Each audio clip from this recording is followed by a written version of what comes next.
আসসালামু আলাইকুম। ক্লাস 8 এর ইতিহাসের ক্লাসে আজ তোমাদের নরমপন্থী নামে কারা পরিচিত নরমপন্থীদের কার্যকলাপ সম্পর্কে আলোচনা করব। দেখো, প্রথম ক্লাসে আমরা আলোচনা করেছি, প্রথম ক্লাসে বলতে পরীক্ষার আগে যেটা এই অধ্যায়ে যেটা লাস্ট ক্লাস হয়েছিল তোমাদের, জাতীয়তাবাদের প্রাথমিক বিকাশের যেটা লাস্ট ক্লাস হয়েছিল, সেখানে ইলবার্ট বিল আলোচনা করা হয়েছিল এবং ইলবার্ট বিলের সঙ্গে আলোচনা করা হয়েছিল বেশ কিছু আইন এবং তার সঙ্গে সঙ্গে জাতীয় কংগ্রেস প্রতিষ্ঠার উদ্দেশ্য নিয়ে আলোচনা করা হয়েছিল। এটা পরীক্ষার আগে তোমাদের এখান পর্যন্ত আলোচনা করা হয়েছিল। পরীক্ষার পর তোমাদের পরীক্ষা হয়ে গেছে, তখন রিভিশন ক্লাস করানো হচ্ছিল। তাহলে আজকে আমরা শুরু করছি নরমপন্থী।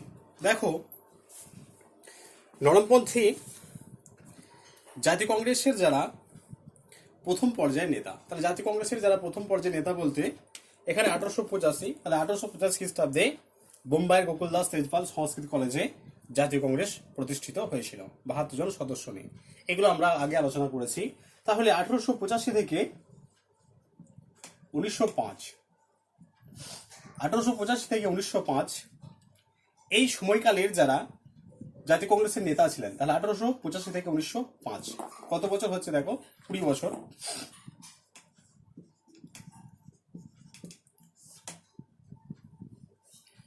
1885 থেকে 1905 এই সময়কালের যারা জাতীয় কংগ্রেসের নেতা ছিলেন, যেমন দাদাভাই নওরোজি, সুরেন্দ্রনাথ বন্দ্যোপাধ্যায়, ফিরোজ শাহ মেহতা, রমেশচন্দ্র দত্ত, মহাদেব গোবিন্দ রানাডে, তাহলে এই সমস্ত যারা নেতা প্রথম পর্যায়ে জাতীয় কংগ্রেসের প্রথম পর্যায়ে যারা নেতা ছিলেন, প্রথম পর্যায়ে বলতে এখানে দেখো 1885 থেকে 1905 এই সময়কালকে বোঝানো হচ্ছে। তাহলে 1885 থেকে 1905 অর্থাৎ এই 20 বছরের সময়কালে যারা জাতীয় কংগ্রেসের নেতা ছিলেন, দাদাভাই নওরোজি, ফিরোজ শাহ মেহতা,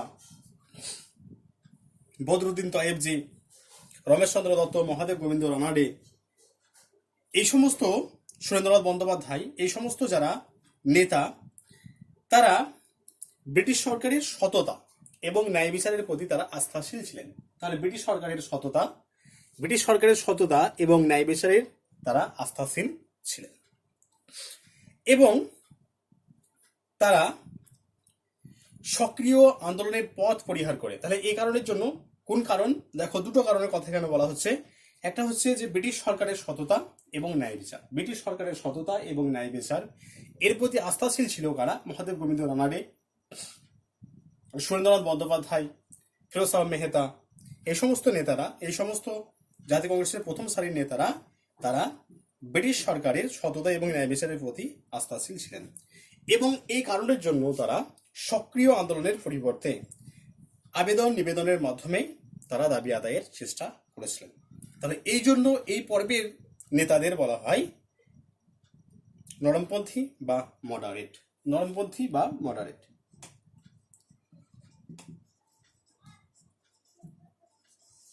নরমপন্থী বা মডারেট বলা হয়। দেখো, তাহলে আরেকবার বলে দিই জিনিসটা। 1885 খ্রিস্টাব্দে জাতীয় কংগ্রেস প্রতিষ্ঠা হয়েছিল, এটা আগে আমরা আলোচনা করেছি। 1885 খ্রিস্টাব্দে বোম্বাইয়ের গোকুলদাস তেজপাল সংস্কৃত কলেজে জাতীয় কংগ্রেসের প্রতিষ্ঠা হয়। তাহলে 1885 থেকে 1905 কত বছর হচ্ছে? এটা 20 বছর। তাহলে এই সময়কালে যারা জাতীয় কংগ্রেসের নেতা ছিলেন, তাদের মধ্যে অন্যতম দাদাভাই নওরোজি, সুরেন্দ্রনাথ বন্দ্যোপাধ্যায়, মহাদেব গোবিন্দ রানাডে, রমেশচন্দ্র দত্ত, ফিরোজ শাহ মেহতা, বদরুদ্দিন তয়েবজি, এই সমস্ত যারা নেতা ছিলেন, তারা ব্রিটিশ সরকারের প্রতি তারা শ্রদ্ধাশীল ছিলেন, ব্রিটিশ সরকারের সততা এবং ন্যায় বিচারের প্রতি তারা আস্থাশীল ছিলেন এবং তারা ব্রিটিশ সরকারের সততা এবং ন্যায় বিচারের প্রতি আস্থাশীল ছিলেন। এই কারণের জন্য তারা সক্রিয় আন্দোলনের পথ বর্জন করে, সক্রিয় আন্দোলনের পথ পরিহার করে তারা আবেদন নিবেদন নীতির মাধ্যমে তারা দাবি আদায়ে সচেষ্ট ছিলেন। এই জন্য এই প্রথম পর্বের কংগ্রেসি নেতাদের মডারেট বা নরমপন্থী বলা হয়। মডারেট বা নরমপন্থী বলা হয়।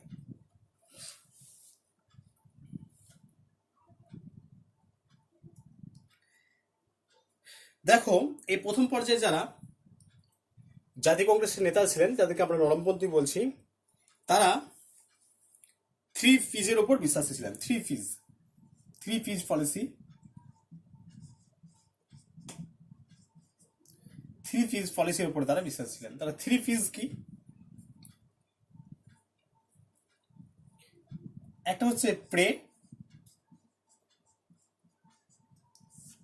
মানে হচ্ছে প্রার্থনা করা, তোমরা জানো। প্লিজ অনুগ্রহ,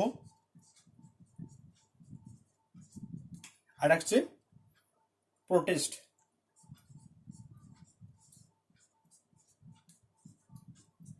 এটা হচ্ছে থ্রি ফিজ। তাহলে প্রথম পর্যায়ে যারা নেতা ছিলেন, তারা এই থ্রি ফিজ নীতিতে বিশ্বাসী ছিলেন। Pray, please and protest. Pray, please and protest, এই তিনটে নীতিতে তারা বিশ্বাসী ছিলেন।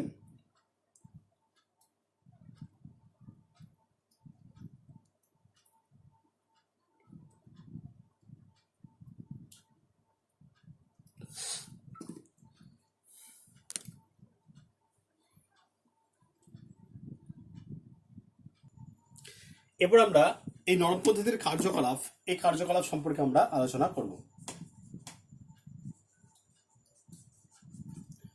নরমপন্থীদের কার্যকলাপ সম্পর্কে আমরা আলোচনা করব। দেখো, তাহলে জাতীয় কংগ্রেসের যারা প্রথম সারির নেতা, তারা মডারেট বা নরমপন্থী নামে পরিচিত। তাহলে এই নরমপন্থী যারা নেতা ছিলেন, তারা ব্রিটিশদের আবেদন নিবেদন নীতিতে বিশ্বাসী ছিলেন। এবং এই ধারার কয়েকজন নেতা, অর্থাৎ নরমপন্থী, জাতীয় কংগ্রেসের নরমপন্থী যারা, সেই নরমপন্থীদের কয়েকজন নেতার নাম বলা হলো দাদাভাই নওরোজি, সুরেন্দ্রনাথ বন্দ্যোপাধ্যায়, ফিরোজ শাহ মেহতা, রমেশচন্দ্র দত্ত, মহাদেব গোবিন্দ রানাডে, বদরুদ্দিন তয়েবজি। এরা ছিলেন এই নরমপন্থীদের নেতা। এরপর আমরা জানবো যে জাতীয় কংগ্রেসের যে নরমপন্থী নেতা বা নরমপন্থী, তাদের কার্যাবলী কেমন ছিল। তাহলে প্রথমে আমরা জানবো যে সাংবিধানিক দাবি, অর্থাৎ নরমপন্থী নেতাদের সাংবিধানিক দাবি কি কি ছিল সেটা আমরা জানবো।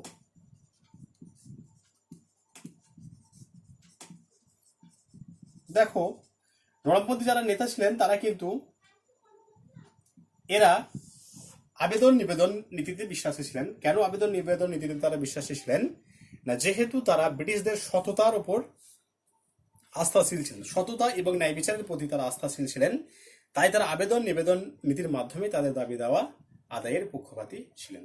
তাহলে জাতীয় কংগ্রেসের যারা নরমপন্থী নেতা বা প্রথম সারির যারা নেতা, তাদের সাংবিধানিক দাবি কি ছিল সে সম্পর্কে আমরা জানব। দেখো, ভারত সচিবের কাউন্সিলের বিলুপ্তি ঘটানো। তাহলে ভারত সচিবের যে পদ, সেই ভারত সচিবের কাউন্সিলের যে পদ, সেই ভারত সচিবের কাউন্সিলের পদের বিলুপ্তি ঘটানোর তারা পক্ষপাতী ছিলেন। ভারত সচিবের কাউন্সিল, সেই কাউন্সিলের যে পদ, সেই পদটাকে তারা খারিজের পক্ষপাতী ছিলেন। এটা এক নম্বর দিক। 2 নম্বর হচ্ছে যে প্রতি প্রদেশ থেকে অন্তত 2 জন করে ভারতীয় ব্রিটিশ প্রতিনিধি ব্রিটিশ কমন সভায় থাকবে। তারা দাবি চেয়েছিল নরমপন্থী নেতারা যে প্রতি প্রদেশ থেকে 2 জন করে ভারতীয় প্রতিনিধি ব্রিটিশ কমন সভায় তাদেরকে জায়গা দিতে হবে। তাহলে কি হবে না, তারা ব্রিটিশ যে কমন সভা, সেই কমন সভায় নিজেদের দাবি দাওয়াগুলো খুব সহজেই ভারতীয়রা উত্থাপন করতে পারবে। এই কারণে নরমপন্থী নেতারা চেয়েছিলেন যে প্রতি প্রদেশ থেকে অন্তত পক্ষে 2 জন করে যেন ভারতীয় সদস্য সেই কমন সভায় অংশগ্রহণ করতে পারে। নেক্সট হচ্ছে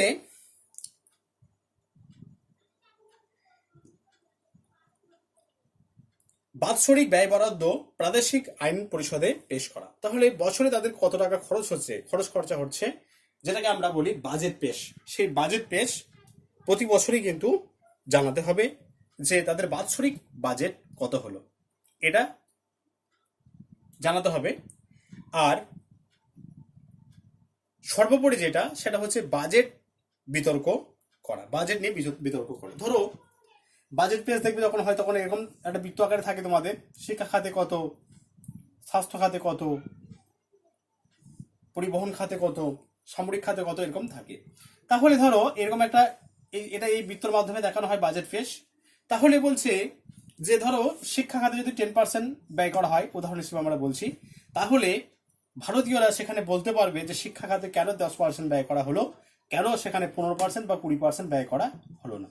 অর্থাৎ ব্রিটিশরা যে বাজেটটা তৈরি করবে, সে বাজেটে কিন্তু যারা ভারতীয় সদস্য সেখানে থাকবে, প্রতি প্রদেশ থেকে অন্তত পক্ষে 2জন করে, তারা এই বাজেট নিয়ে বিতর্ক করতে পারবে। তাহলে এই সমস্ত সাংবিধানিক দাবি দেওয়াগুলো এই নরমপন্থী নেতারা কিন্তু ব্রিটিশদের কাছে করেছিল, এবং সেটা কিন্তু সম্পূর্ণভাবে আইনসম্মতভাবে। এখানে কিন্তু তারা ন্যায় বিচারে যেহেতু পক্ষপাতী ছিলেন, বা ব্রিটিশরা যেহেতু সততা এবং ন্যায় বিচারের প্রতি আস্থাশীল, তাই নরমপন্থী নেতারা এই দাবিগুলো তারা তাদের কাছে পেশ করেছিলেন। এখানে কিন্তু গায়ের জোরে বা জোরপূর্বকভাবে এই দাবি দাওয়াগুলো তারা আদায়ের পক্ষপাতী ছিলেন না। এরপর আছে প্রশাসনিক দাবি। দেখো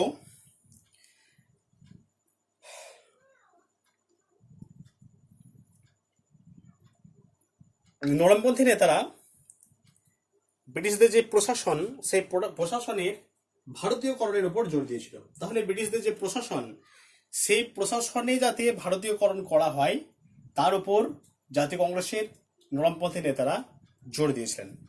এবং তারা বলেছিলেন যে ইংল্যান্ড এবং ভারতে একই সঙ্গে সিভিল সার্ভিস পরীক্ষা গ্রহণ করতে হবে। ইংল্যান্ড এবং ভারতে একই সঙ্গে সিভিল সার্ভিস পরীক্ষা, সেই সিভিল সার্ভিস পরীক্ষা গ্রহণ করতে হবে। আর সিভিল সার্ভিস পরীক্ষার বয়সের ঊর্ধ্বসীমা 21 বছর করতে হবে। তাহলে সিভিল সার্ভিস যে পরীক্ষা, সেই পরীক্ষার বয়স সীমা 21 বছর, ঊর্ধ্বসীমা করতে হবে কত না, বয়স করতে হবে 21 বছর। আর শাসন বিভাগ থেকে বিচার বিভাগকে পুরোপুরি আলাদা করতে হবে। দেখো বিচার বিভাগে একটা স্বতন্ত্র বিভাগ তৈরি করতে হবে।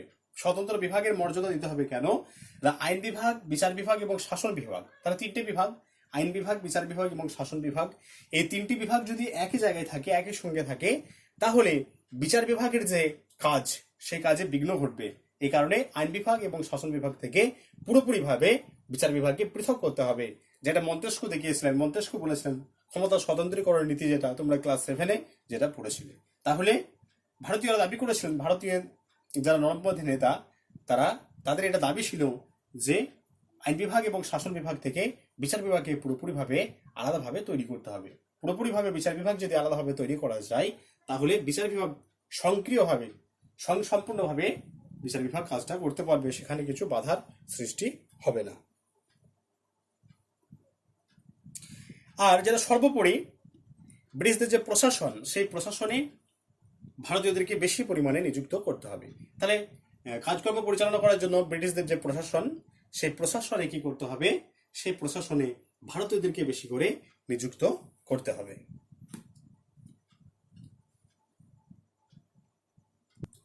এবার আছে অর্থনৈতিক দাবি। দেখো জাতীয় কংগ্রেসের যারা প্রথম সারির নেতা, যারা নরমপন্থী নামে পরিচিত, সেই নরমপন্থী নেতাদের মধ্যে মহাদেব গোবিন্দ রানাডে, দাদাভাই নওরোজি এবং রমেশচন্দ্র দত্ত, এই 3জন মনে করেন যে ভারতবর্ষের যে ভারতবর্ষের যে পভার্টি বা দারিদ্র, সেই দারিদ্রের পিছনে কিন্তু ব্রিটিশদের একটা বড় অবদান আছে। ভারতবর্ষের যে দারিদ্র, সেই দারিদ্রের পিছনে ব্রিটিশদের একটা বড় ভূমিকা আছে। দেখো আমরা জেনেছি যে 1757 খ্রিস্টাব্দে 23শে জুন পলাশির প্রান্তরে বাংলার শেষ স্বাধীন নবাব সিরাজউদ্দৌলাকে পরাজিত করে ইংরেজ ইস্ট ইন্ডিয়া কোম্পানি ভারতবর্ষে নিজেদের সাম্রাজ্য বিস্তারের ভিতটা তৈরি করেছিল। তার পরবর্তীকালে 1764 খ্রিস্টাব্দের 22শে অক্টোবর বক্সারের যুদ্ধে জয়লাভের মাধ্যমে ব্রিটিশ ইস্ট ইন্ডিয়া কোম্পানির তাদের যে সাম্রাজ্য বিস্তার, সেই সাম্রাজ্য বিস্তার আরো বেশি মজবুত হয়েছিল। এবং তারপর থেকে কিন্তু তারা ভারতবর্ষের যে সম্পদ, সেই সম্পদ দিয়ে তারা ব্যবসা বাণিজ্য করতে থাকে। ইংল্যান্ড থেকে মূলধন বা ক্যাপিটাল আনা তারা পুরোপুরিভাবে বন্ধ করে দেয়। এইভাবে ভারতবর্ষ কাঁচামাল রপ্তানিকারক দেশে পরিণত হয়। অন্যদিকে ইংল্যান্ডে শিল্পজাত পণ্য সামগ্রীর একটা আমদানিকারক দেশে ভারতবর্ষ পরিণত হয়। ফলে উভয় দিক থেকে ভারতবর্ষ দুর্বল হতে থাকে এবং ভারতবর্ষের যে অর্থনীতি, সেই অর্থনীতি একেবারে ভেঙে পড়ে এবং ভারতবাসীরা দারিদ্র্যের সম্মুখীন হয়, যেটাকে জাতীয়তাবাদী ঐতিহাসিকরা ড্রেনেজ সিস্টেম বা ড্রেন থিওরি বলে অভিহিত করেছেন। ড্রেনে যেরকম জল ঢেলে দিলে সমস্ত জলই চলে যায়, একই রকম ভাবে ভারতবর্ষের সম্পদগুলো তারা কিন্তু শোষণ করে নিয়ে ইংল্যান্ডে চলে যায়, যেটাকে ড্রেনেজ সিস্টেম বলা হয়। তাহলে জাতীয় কংগ্রেসের যারা প্রথম সারির নেতা, তারা দেশীয় শিল্পের সংরক্ষণ তারা চেয়েছিল। তাহলে একটা অসম শুল্ক নীতির ফলে যেগুলো চিরাচরিত কুটির শিল্প ভারতবর্ষে, সেই চিরাচরিত কুটির শিল্পগুলো ধ্বংসপ্রাপ্ত হয়েছিল। এই কারণের জন্য তারা চেয়েছিলেন যে একটা দেশীয় শিল্পের সংরক্ষণ, অর্থাৎ দেশীয় শিল্পগুলো যাতে টিকে থাকে তার জন্য তারা ব্যবস্থা করেছিলেন।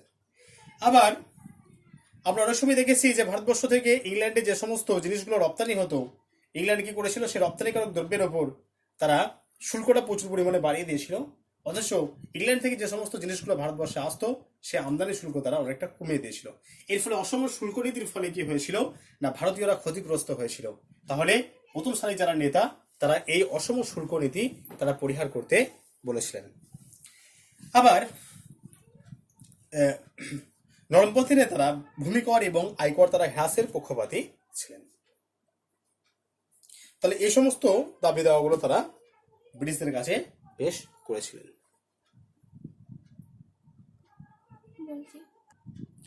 দেখো, এরপর আছে নাগরিক অধিকার সংক্রান্ত দাবি। জাতীয় কংগ্রেসের নরমপন্থী নেতারা যে সমস্ত নাগরিক অধিকার সংক্রান্ত দাবিগুলো পেশ করেছিল, তার মধ্যে অন্যতম হলো স্বাধীনভাবে মত প্রকাশের স্বাধীনতা। তাহলে প্রত্যেকটি মানুষ সরকারের বিরুদ্ধে তারা স্বাধীনভাবে মতামত প্রকাশ করতে পারবে, এই দাবি দাওয়াটা তারা উত্থাপন করেছিল। 2 নম্বর হচ্ছে যে সংবাদপত্রের স্বাধীনতা, সংবাদপত্রগুলো নিরপেক্ষভাবে তারা লিখতে পারবে। আবার সরকার যদি কিছু জনগণের বিরোধী কাজ করে, তাহলে সেই সমস্ত জিনিসগুলো কিন্তু সংবাদপত্রে প্রকাশিত হবে। এই দাবি দাওয়াটা তারা পেশ করেছিল।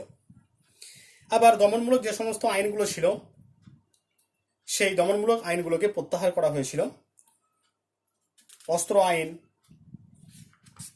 দমনমূলক আইনের মধ্যে একটা আইন পড়ছে অস্ত্র আইন। তাহলে এই সমস্ত যে দমনমূলক আইন, সেই দমনমূলক আইনগুলোকে সেখান থেকে প্রত্যাহারের তারা দাবি জানিয়েছিল।